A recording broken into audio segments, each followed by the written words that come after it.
revised general ordinances, at least as long as I could see in the legislative history, has been there since 1995 in its form, and was last amended in 2008. And so, having last been amended in 2008, a lot has changed. A lot changes in a year, let alone in 14 years. And so with some of the issues that arose with certain public nuisance related properties over the last year, particularly issues around some of the larger high occupancy buildings like Skyline, it prompted us to be introspective, kind of see what we're doing with nuisance abatement and take a look at the nuisance abatement ordinance, kick the tires and see what needs to be done to bring it up to speed for good and effective use moving forward. As far as what nuisance abatement ordinances are, I'll just read you briefly kind of what the legislative findings were in the last amendment in 2008 that I think kind of sums it up, what its general purpose is. And I'm just going to truncate this a bit. The Common Council finds that public nuisance exists in the city of Syracuse in the operation of certain establishments and the use of premises in flagrant violation of the penal laws, in state laws, and city general ordinances. And then there's a series of general ordinances after that. This is section 45-1. All of which substantially and seriously interfere with the interest of the public and the quality of life and total community environment, commerce in the city, property values, and public health, safety, and welfare. So the idea of a public nuisance and enforcement of mitigating the problems with certain properties focuses not on the individuals or the activity, but focuses on the property itself. Kind of in the same way you would view an attractive nuisance. It's the property that is whatever is happening at the property is causing a nuisance to the general neighborhood in all aspects, whether it's safety, whether it's commerce, etc. So in that vein, if you want to move to the next page, which is slide 3, I'll give you a sense of kind of what currently and will be in the amendment, essentially the threshold for what could be declared a public nuisance. So there are basically 3 elements. 3 or more qualifying arrests, and that's a defined term that you'll see in the amendment, that occurred or arose out of or on the premises, and that it was within a 24-month period. So all of these 3 qualifying arrests need to have occurred with a nexus at the premises over essentially a 2-year period. The reason being that it's time limited to 2 years. Other municipalities have different time periods, some of which are longer, some of which are shorter. But the idea of 2 years, or just a time period in general, is that it's focused on a series or a pattern of activity, as opposed to, let's say, the occasional arrest that could happen over an extended or indefinite period of time. In the current ordinance, the type of arrests that are qualifying arrests, very generally speaking, are firearms offenses, gambling and prostitution, controlled substances violations, violent crimes such as assault, but not including homicide, and we'll get to that towards the end of the presentation, and possession of stolen property. I should just add, as far as the history of nuisance abatement, traditionally nuisance abatement was used to combat properties that were used for illegal racketeering type activity like gambling and prostitution. And so it has evolved to meet the challenges of the modern world. As far as the arrest, it has to be based on an arrest. It can't just be an investigation to some sort of criminal violation or criminal act. There has to be a nexus to an identifiable act that can be essentially attested to by a city official, such as a police officer. We define the premises, as you see there, and I'm not going to read the definition, but everything that exists on the parcel, including, let's say, the sidewalk and the adjoining areas to the parcel that are part of maybe the traditional public right-of-way. But now we are expanding that to situations where there are multiple buildings on one particular identified premises. So think if there were 3 or 4 small apartment buildings that are on the same parcel or premises, those would be considered one premises for the purposes of the amended nuisance abatement ordinance. So is there a reason why it is 3 or more qualifying arrests? Is there a reason why we stop it at 3? Why couldn't it be 1 or 2? Well, I can't speak to 3 as a magic number, but I will say that the idea is that it needs to be some sort of indication that it's a continuous or activity that is related to the premises, is not just a one-off act, right?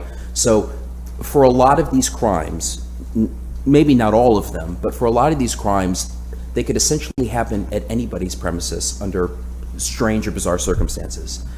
What we need to do, and we'll talk about the procedure, is it's not just noticing them that they're deemed to be a public nuisance by the chief of police, because that's where the authority stems. We also have to have a hearing. And so if there's no reason to, let's say, abate or mitigate a problem there isn't an actual nuisance, it's just that particular crime happened there or has a nexus there, then it doesn't get to what the point of nuisance abatement is, to deal with a bigger problem with the property and not just say one arrest. It's to show a pattern of illegal activity. Correct. That's when we first wrote it. Yes, exactly. So. All right. Yeah, thank you. Okay, so you want to move on to the next slide, page number 4. And this just is a graphic laying out the process currently with nuisance abatement. And none of really this process procedurally is going to change or would change under the amendment. And to kind of break it down, and maybe Chief Schaaf can speak more to you about the determination process, but once it's determined that a particular premises has those 3 qualifying arrests, now again, it's all subject to a hearing, but it's all internally vetted to make sure that there's the strongest possible case to be made, within reasonable boundaries in our investigation or in SPD's investigation. At that point, a notice is provided. God bless you. A notice is provided to the property owner, and I'll get into this in a little more detail. Property owner, any commercial tenants at that particular property, and there's also a posting made on the property as well. Then 30 days is usually when, after that point, we notice the date of the hearing in that particular notice. 30 days elapses until the date of the public hearing that's essentially set in stone at that point. The public hearing occurs. After the public hearing, there's a hearing officer. That hearing officer essentially provides a recommendation to the chief of police. The chief of police issues a final order. That final order is served on the owner, commercial tenants, and on the property. And then they're bound by that order. If they violate that order, we have certain mechanisms that we can use to further enforce that order. So that's the general process. So now I'm just going to kind of go through each part of that process, and please at any point ask any questions that you may have. I just got one question. Sure. In the case of an arrest, is that the same as an appearance ticket? Pretty much for this case? I would say yes, but I would have the chief answer that. Rich Shaw, First Deputy Chief of Police. An appearance ticket is legally an arrest. Okay, perfect. Thank you. Okay. So the next page, slide 5, just talks about the notice. Just to put it very briefly, I won't bore you with all the legalese, but we follow, and it's prescribed in the ordinance, we follow all of the service rules that are required in New York State courts, generally speaking, and we're required to by through the ordinance. So if the owner or the commercial tenants there aren't individuals but are, say, certain corporate entities, we can serve them through the Secretary of State in Albany, and other different methods as well. We also then have usually somebody from the police department go and post it on the premises at all entrances to the premises. So not only are the owners on notice, but also any tenants would be on notice too as to when the hearing would be, because it is a public hearing and their input is probably of the utmost importance when it comes to the hearing itself, and whether or not nuisances have been abated, or any recommendations on what should be done to abate the nuisance by an order of the chief of police. So that is posted on the premises. Also, it will obviously alert any workers that work there as well. So moving on to the next slide, which is page 6. Essentially, the contents of the notice lays out always what the qualifying arrests are. It gives the owner and all of the commercial tenants a sense of why they're being put on notice for the hearing. It will lay out basically what was the crime, when and where did it occur, and what are the general circumstances. In there also, the chief of police in this notice, because at that point, the chief of police is deeming that there's a public nuisance, subject, of course, to a hearing, that basically providing recommendations as mitigation measures that the owners and the commercial tenants can take over that 30-day period between the notice and the date of the hearing, that they can do to essentially abate the nuisance at their property. It could be a small thing, like putting up no loitering signs, fixing lighting outside and inside the premises to create a more secure, safe environment at night.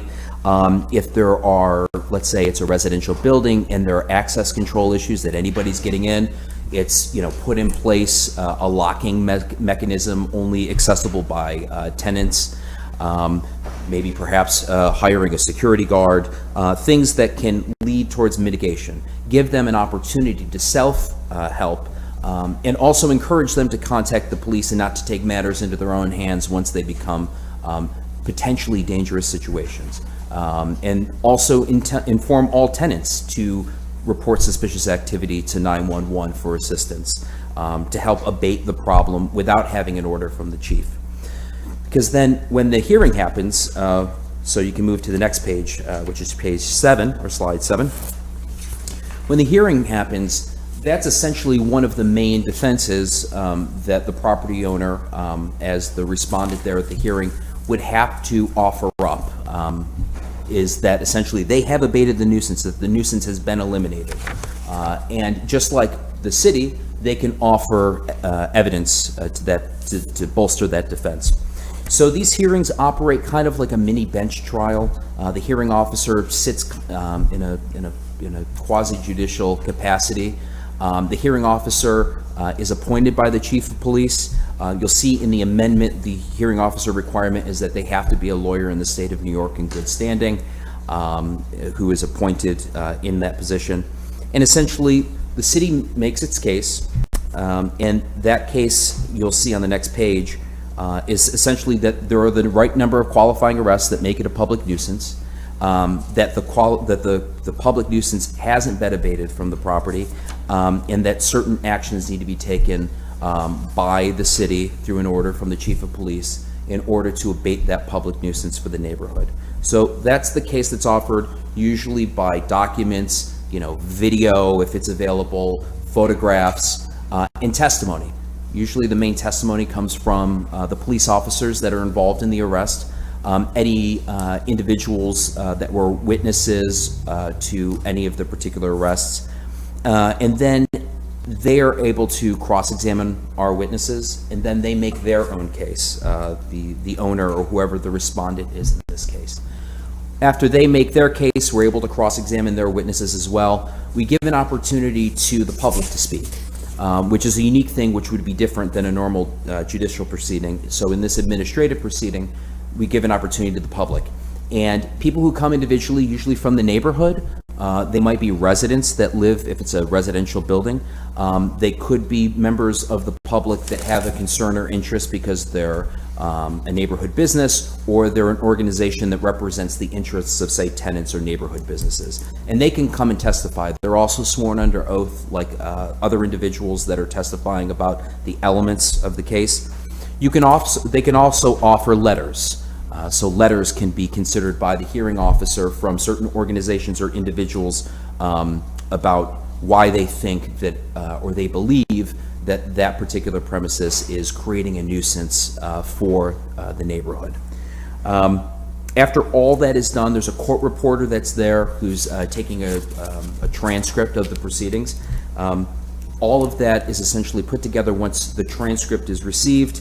That is then provided to the chief of police. So if you want to turn to the next slide.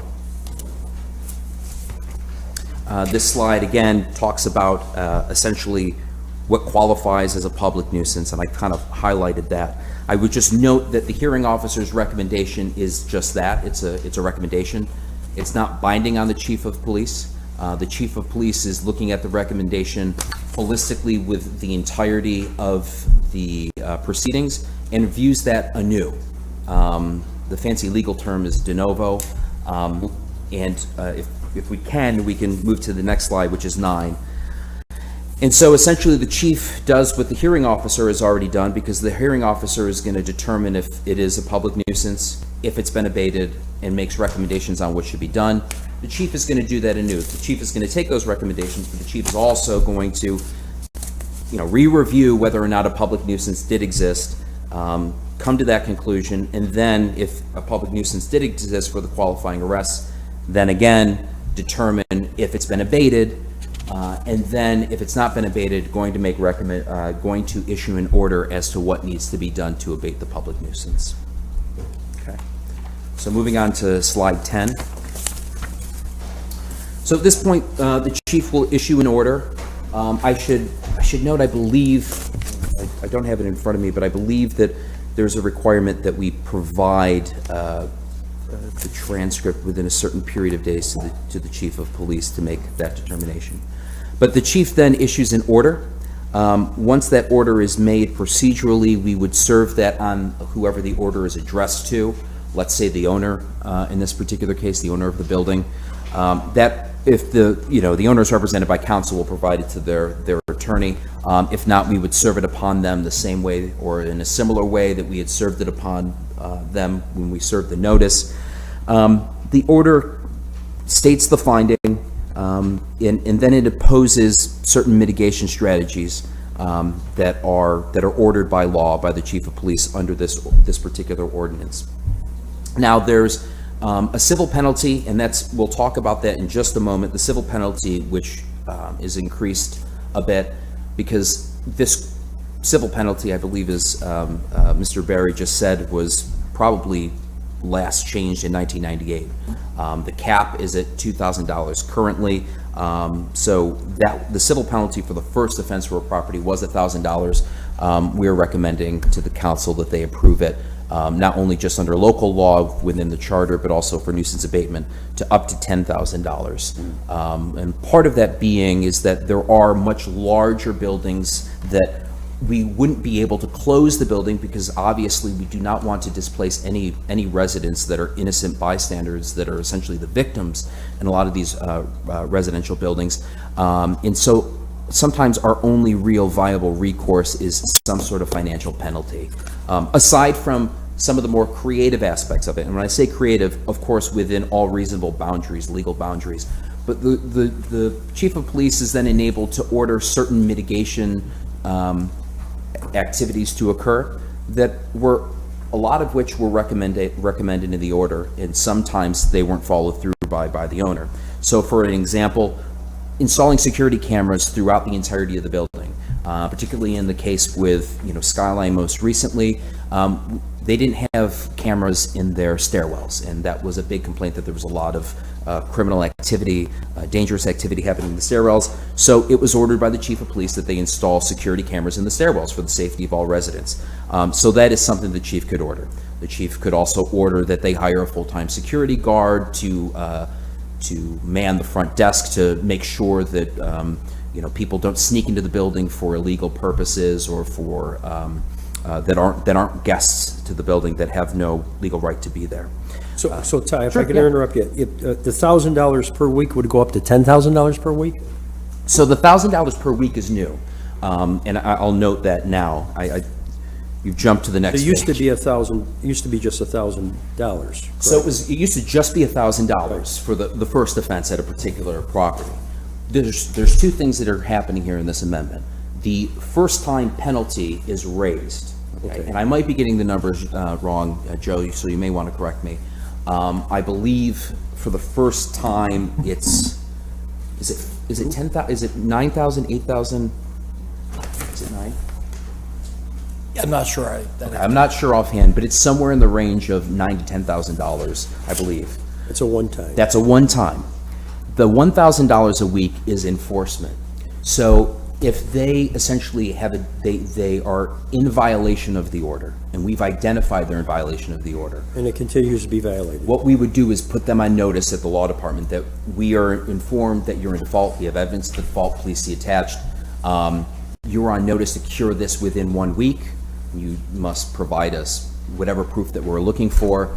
If it's not cured within 1 week, that's where that $1,000 will be per week of violation. So that $1,000 is after they have paid the first time Correct. penalty, and then the 1,000, is it limitless, or is there a cap to that? I mean, within whatever legal boundaries there are, but I would say that, as an example, let's say one of the requirements is that they do install, they have an unlocked door, right?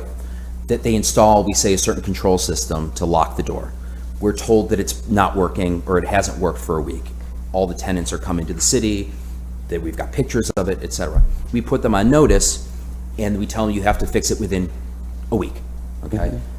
We go and we follow up, not fixed. As long as it's not fixed and it's not cured, then it's my understanding that it would be $1,000 for every week that it's uncured. So if they don't abate the situation, that's when the fine comes in. Correct, correct. We would have to, I would assume that and I know that we would put them on notice of it before we did that. So actually, the range, we had actually increased it from 2,500 to 9,000. So there's a range of penalty there. Yeah, we provide a range. Because obviously there are some premises that are, much smaller than others. In the case that the fines aren't paid, then what happens then? So there are a couple of things that we can do. The biggest mechanism, and you'll see in the new amendment here, is that we can essentially go to a court and ask for judicial intervention, where the court will either order the judgment be paid or certain actions be taken. If the judgment isn't paid, essentially, and maybe Joe can answer this better than I, what the next procedure would be, but they could have additional penalties assigned to them for being held in, say, certain civil or criminal contempt for not abiding by the order, which is part of our ordinances. And once we obtain a judgment, we would seek to encumber their property with it. We would, okay. Which property. just means that they couldn't sell the property, correct? Correct. I don't know if that Doesn't help their credit rating. Well, having been involved in this more, I don't think sometimes these folks that we end up dealing with have, I don't know if they have like a credit history type deal, basically. Well, that's why the ultimate penalty is to shut them down entirely. Right. So again, as Todd mentioned, it really depends on the property, because if you're talking about a corner store, that's easy to shut down, and in the sense as limited. Well, it's easy to a point. We're in the Court of Appeals with one of them right now, right, Todd? Yeah, so there's also, we never take the property pursuant to nuisance abatement. We have nothing to do with the property rights, but what the chief can do is order that it be closed for those particular purposes. So say you can't operate this store here or whatever it may be for 1 year, up to 1 year. One of the things that we have done in this amendment is essentially provided a tolling provision, which wasn't in the previous version of the, or the current version, I should say, of the nuisance abatement ordinance, which essentially says that while an action is proceeding challenging the chief's order, there's a stay on this, right? The court is saying that you can't close the store, it has to stay open. What we're saying is that from the date that the court orders that to the date that that order is lifted, because let's say we're successful, the court finds that we are perfectly legal in shutting down the store. That date, let's say it was never closed, a year later we find out that, the court approves and says that you acted, this was permissive, that's day one for closure. They can't, essentially, they wouldn't be able to run out the clock through the judicial system. I mean, excellent. I mean, we've done this. I mean, when Chief Schaaf was Lieutenant Schaaf, we had a very successful deal with North Side Store that we were able to close for a whole year. And it markedly improved that surrounding neighborhood when that happened, because that had become an epicenter of criminal activity, basically. So thanks, Todd. No, you're welcome. The difficulty is with the apartment buildings, as Todd mentioned, we have the residential problem, innocent victims, so you obviously don't want to close large residential buildings. Well, is there going to be some flexibility where the city could basically manage the property themselves, or could hand it off to some sort of entity that would manage the property, if they're not abiding by the... That goes into the receivership question, which is a different option under our property conservation code, but we would... Would it be something that the hearing officer could recommend looking into during some, I mean, we just had that situation, obviously, up there at the Skyline, where the hearing officer could say something to the effect that the city should look into a receivership situation with if these certain stipulations aren't met.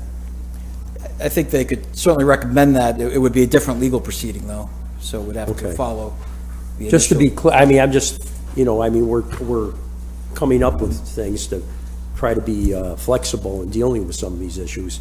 But obviously, we probably should have some sort of a strategy when they don't decide to abide, and we don't have any other thing to do but keep on fining them.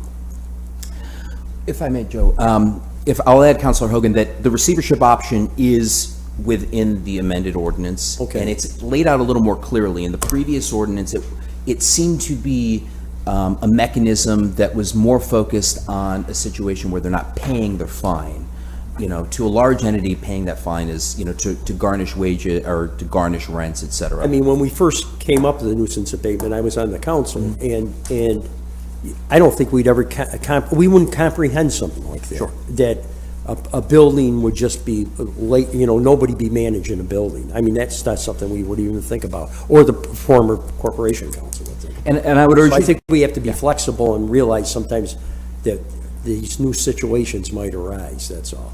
and I just, if you just take a look at that one section regarding receivership, it is much more clear that receivership can be an option possibly for abating the nuisance as opposed to collecting fines. I will add, again, there's a whole procedure in there. If they aren't in compliance with the chief's order, and that we have evidence to establish that, we can bring a proceeding in a state court and have the court order that they have to abide by it now under a judicial order. If we find them in violation of that judicial order, we go back to the court. The court can hold them in contempt, whether civil or criminal. And that could be additional fines, et cetera. I think when Yeah. Councilor Majuk had his public safety meeting concerning this during the COVID, I asked the Corporation Council if there was a possibility of criminal penalties. And she said, I mean, we haven't made that step yet, but she assured me there was. For a situation that's as like the Skyline, a situation that is as out of control as that was. Well, we did that recently with Skyline, actually. That's the step that we took. The criminal? Well, we went to the court to get the order.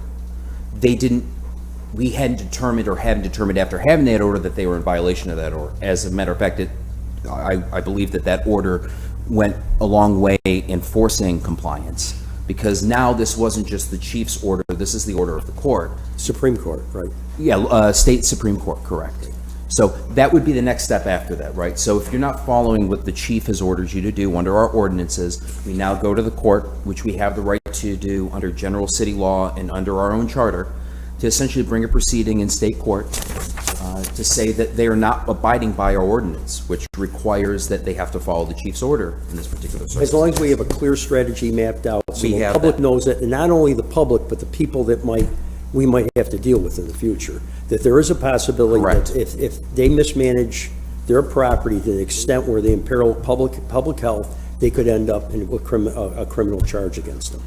Well, the way I would view it, to put it in a nutshell, yes, I agree with most of what you said there, but the way I would put it is, if the chief has ordered something after they've been provided all due process through this hearing process, they have had the opportunity to be heard, the chief, in reviewing that, has issued an order.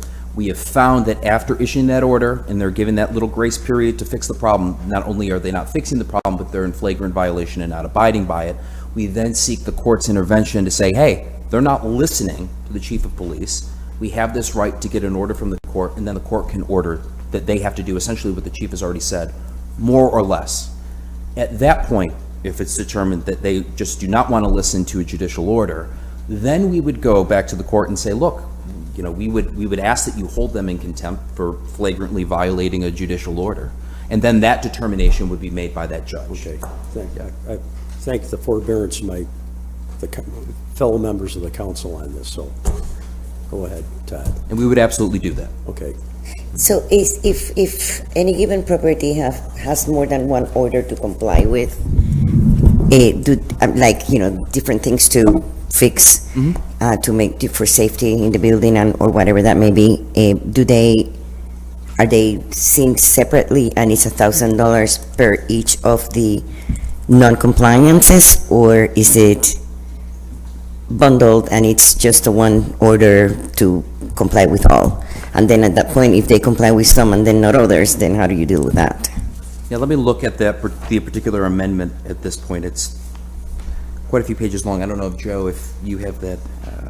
Yeah, I think it's really fact-specific on the circumstances, so there's some flexibility there, how the chief can impose those continuing violations. Okay. Yeah, I don't have that in front of me right now, Counselor. I can get back to you on that, though, Okay. absolutely. Thank you. Now, Todd, with the fines that are racked up in the process, and assume that the owner is resistant and eventually comply, how do you enforce those fines that got collected over time? How do you get them to the city, or do you just let them go after they? Well, if they pay voluntarily, then the issue would be considered closed on our end. Right, those who don't. We would obviously notice them of non-payment over a certain period of time. But Joe did describe a means, I believe earlier, where essentially we would seek the court to order a judgment, and then that judgment we could essentially leverage against the property. Okay. That's what we currently do with our housing court violations. We have So a collections unit that's very successful in collecting, on property or even bank accounts of violators. Now, so at this point, there is, with all the nuisance abatement judgment up to date, every person that have been fined have paid, in a sense. So, and what I'm trying to go with it is, we are jumping from 2,500 to 9,000 to 10,000. Where do you see, is there a success in actually obtaining that fine? Has there been a success? What's the percentage, yeah? So I have been personally involved in nuisance abatement only for about a year. That was handled by another individual before me who's no longer with the city. But in my experience over the last, say, year and a half, it's been 100% success. I think they've all voluntarily paid. Now, I understand, not maybe your concern, but knowing that the rate is going up, how does that affect our collection ability? On a voluntary basis, it could affect that. But again, I think there is wiggle room there for the chief to make a determination as to the scale of the penalty given the circumstances. A reasonable totality of the circumstances type estimate. If it's a small premises, let's say it's a small business, let's say it's a two-family home that's a rental home, there would be different consideration as to the penalty perhaps than, say, a larger scale problem that, let's say, had 10 or 15 qualifying arrests for 2 years over a larger scale property. So those are different considerations that I would assume would be taken into. So those will be left to chief discretion to determine, right, what fine apply to which premises and which property. Yeah, discretion as long as it's rationally based on the facts before him or her. I think it's important to keep in mind the goal is not to raise revenue. It's really to use the penalty to change behavior. So we want to stop the activity that's causing the nuisance. That's the primary goal, and the increased fine ability is just another tool in the toolbox to do that. See, that a lot has to do, and I know Chief Schaaf has been to as many neighborhood meetings as I have, but I mean, the frustration in the neighborhoods is usually because they live in the neighborhoods, they know what's going on, and the frustration is getting enough qualifying arrests. And that's all predicated on the resources of the police department. And that's where the issue arises sometimes, with the frustration of the people in the neighborhoods. That, you know, especially like that one we're dealing with right now, you know. Yes, sir, you're 100% correct. That if the arrest is not made, then the offense that occurred at that location cannot be held against them in this nuisance abatement fashion. So I'm wondering, with the strategy of the police department, you know, knowing that these centers of illegal activity are in the neighborhoods, wouldn't you think that you would like check them out more often to try to get the arrest? So we meet weekly and strategize over our issues. And a lot of times that's how we find out about this. We'll get reports that, hey, there was a drug arrest at XYZ Merriman Avenue. We'll look at it, and then everybody will know that there was a drug arrest there. And if the drug activity is continuing there, we could put more resources towards that to get more arrests. So there are, you set priorities of places where you might find the criminal activity? Yes, we do based on neighborhood complaints, activity, calls to the police, calls from the council, calls from the mayor's office. People that are receiving complaints will definitely get our attention. Okay. So, Chief, if you mind, what's the process there? You have a person that calls it in. Does the responding officer develops a report, and then that goes? Yeah. So, to your point, and it's a good question. You know, if a responding officer responds someplace and something happens and it doesn't come to our attention, we're not going to know about it, right? Right. If it's not raised up there. For example, I just had a recent case where it was brought to my attention, and looking at the nuisance abatement period, which is 2 years, I found out that, hey, there was another one 6 months ago that we weren't aware of. So now you can go backwards. Now you're at strike two. Mm-hmm. But if you don't know, there's really no mechanism in place to do it consistently. Usually if a place is a problem, that's when it becomes to our attention. Gotcha. And there was a granular, every day. not to interrupt you, Chief, but there was a granular thing that we had a problem with when this was all put together. Is a lot of times a police officer would make an arrest and put down the black number of where the arrest was, when it really was associated with one of these places. So Has that been the sort of? reporting system we use now is at some point, you have to have the police in there, but we can search the entire report. Like the old days, you had to kind of search in one system. Mm-hmm. You had to have a specific address. Now, even though the incident might have went down as 100 block in John Street, somewhere in the report, even in the narrative, it says one, I better not use an address, but one dash dash dash. If you search that specific address, it will pop up. Okay, because that was a problem. I remember we had a problem legally with that. Yeah. Taking the case, because you had to be specific as far as. And it still does, but as part of the training process, you train your officers that you have to refer to the actual specific address in a report. Okay. Now, with the fines that are collected, are those put in the general fund, or where do they go? Yes, generally, all fines coming in, from an accounting point of view, have to go into the city as revenue. Okay. So it's, the finance department can explain it if you need more detail, but it's basically held over to the next year's budget if there's a surplus. Gotcha. Thank you. So in this sense, as I'm just looking at it, would things like lead also, would lead be outside of the scope? Like, you know, that there are buildings where lead is just an issue. Yeah, and so would be outside of the scope. This is just designed towards criminal activity, so it would not be part of this. Yeah, because the reason I asked that, when you look at lead, is in some sense, if it did not get addressed, it's a serious health issue, and you see what I'm trying to see if we could tie it together here. Well, of course, that's why 2 years ago we adopted the lead abatement ordinance, and code enforcement, they got set back a little bit by the pandemic, but I believe they're ramping up that enforcement. Yeah. Any other question, councilors?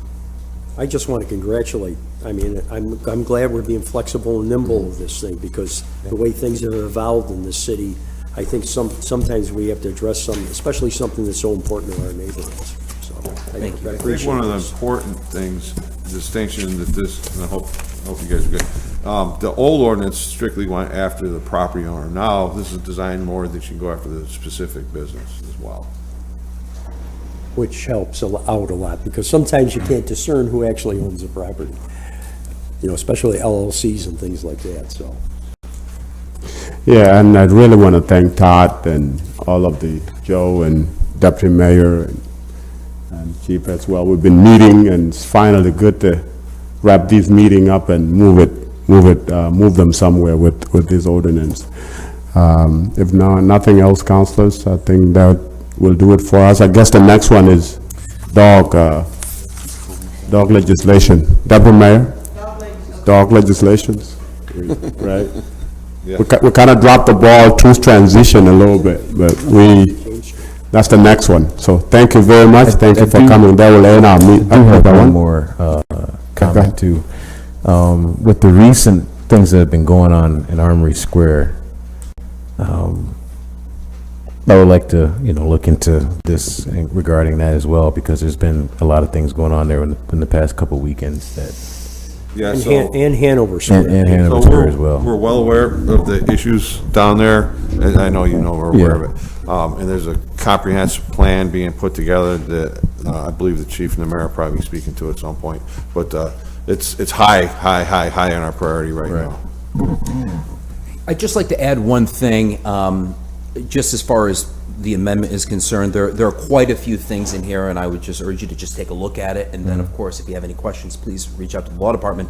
But we have expanded the types of qualifying arrests. One of the issues that was brought to our attention by the police department is that if it's a larger scale drug or illegal firearm operation, SPD is going to have the assistance of the federal government in those circumstances. And obviously, we'd want to use the qualifying arrest of the ATF or the DEA under those circumstances. Under the current nuisance abatement ordinance, it's only New York State penal law and our general ordinances. It doesn't get into the federal code. Here, we've gone into the federal code as qualifying arrests as well. So if SPD is working with its partners in the ATF or with the DEA, and it's a large-scale gun or drug operation, any arrests from there that fall under the particular controlled substance provisions that are in there or under the firearms provisions would also count as qualifying arrests now.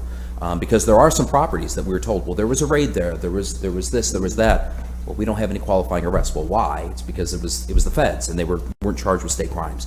So we've included that as well, which I think is going to be particularly helpful for some of the more troublesome properties. So at the core, I'm just assuming the coordinate, I never assume anything in government, but, I mean, so I'm going to have to ask this question. So if the ATF makes an arrest on Geddes Street, at some point, you'll be aware of it, the city police will, and because they usually always let you know beforehand, right? So, correct. So, for example, we just had one came to attention just a couple of weeks ago, where it was the second time there was a federal investigation on a property. But what they do is they'll ask us for assistance when they go to do the search warrants and make the final conclusion of the cases. And that's how it comes to our attention. But the charges are going to be federal. And this one particular place is a large-scale drugs and weapons operation that had no local state charges. And when it involves like a store or a bar or something, or a restaurant or anything like that, we always make sure the ABC people down in Albany are aware that there's been an issue with this property, correct? Yes, the department, as long as I've been here, has always had one individual, whether it's been a sergeant up to a captain, right now it's a lieutenant, is the designated liaison with our liquor authority. So any notices go through that person. Okay, thank you. Deputy Mayor had something? No, I was just going to add to comment on Councilor Gather's question. For what happened over the weekend when the crowd moved from downtown and moved right into the Clinton Square area. So not in addition to police strategies, we're looking at some environmental strategies as well. That is classified as a park. Park, right. And so there are regulations and rules. You got to get permits, the folks that pay to use that park. So we're looking at also some physical enhancements we can do around that, that would stop cars from driving in that location unauthorized, and try to address some of the physical additions we can make to that location to stop some of that. Yeah, that'd be Yeah. great. And these pop-up parties are happening, Everywhere. it's like pebble in the brook. Right. They're all over, and it's so hard to keep track of them. Right. Yep. Folks call us in and we respond, but they're showing up everywhere. Yeah, they are. Greatly appreciated. Yeah, it's just, the past couple weekends have been real strenuous down there. I've been getting a lot of phone calls, of course, Council Hogan, maybe, other councils as well. And I know their hands are tied there, but Yeah, we expanded our coverage there a couple weeks ago based on, requests from the police officers, but we're going farther and farther based on the events of the last couple of weeks. yeah, I appreciate it. All right, that will do it for us. Thank you. Thank you. Thank you.